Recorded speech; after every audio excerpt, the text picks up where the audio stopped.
Alors, Opel va obliger ses concessions à vendre plus de voitures électriques. Ça, c'est une bonne nouvelle, je trouve. Voyons en détail cet article d'Automobile Propre. Pour assurer l'écoulement de ces modèles électrifiés et ainsi éviter des sanctions de l'Union Européenne, Opel va fixer des quotas de vente à ses concessionnaires, une décision qui inquiète les revendeurs.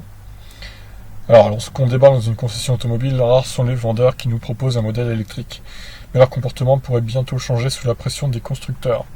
Pour satisfaire les exigences de l'Union européenne en matière de réduction des émissions de CO2, ils devront en effet s'assurer que leurs véhicules électriques soient bien écoulés et ne pas se contenter de modèles vitrines aux ventes anecdotiques. Alors voyons les quotas qui vont fixer donc. En 2020, ils devront impérativement vendre 8% de voitures électrifiées chaque mois, environ 3% d'Opel Corsa i et 5% de Grandland X hybride rechargeable. Ouais, 3% de voitures full électriques, c'est pas non plus la mer à boire, je pense qu'ils vont pouvoir le faire. Après, c'est à voir. Sous cette limite, les revendeurs ne pourront bénéficier du bonus qualité versé par la marque, pourtant indispensable à leur bon fonctionnement. Un défi de taille pour les concessions qui maîtrisent aujourd'hui très peu les codes de la voiture électrique.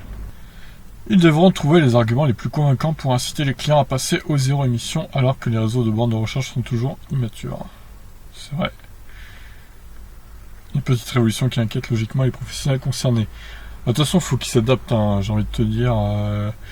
Les voitures électriques, ça percera un jour ou l'autre, donc autant le faire maintenant, autant s'adapter maintenant.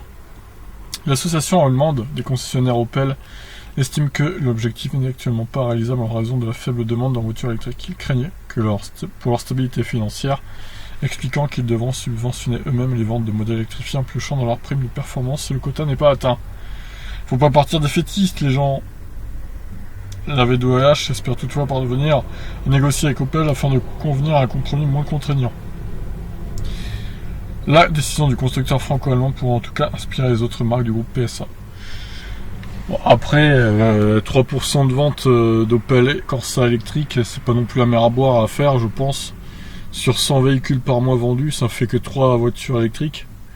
Donc honnêtement, je pense pas que ce soit impossible. Surtout que c'est une bonne voiture, elle est plutôt jolie, elle a une bonne autonomie, le prix sera plutôt bien par rapport à la concurrence, donc ça devrait pas être trop dur de les écouler, enfin je sais pas, mais bon quand même. Hein. Voilà quoi. Voilà, à vous de me dire ce que vous en pensez. Moi je trouve pas que ce soit la mer à boire comme quota. Bon après ils sont toujours en panique parce qu'il y a beaucoup de changements, alors ça y est, faut qu'ils s'adaptent, mais bon je pense que ça va se faire tout seul, hein, honnêtement. Il y aura un quota de 10%, ok je dis pas. Mais là 3% c'est quand même ça va je trouve. Bon ben voilà. Pour cette petite nouvelle plutôt sympathique. J'espère que ça va se généraliser sur tous les constructeurs. Qu'ils soient allemands, français, italiens, pourquoi pas, anglais. Voilà, à vous de me dire ce que vous en pensez, je vous laisse, ciao.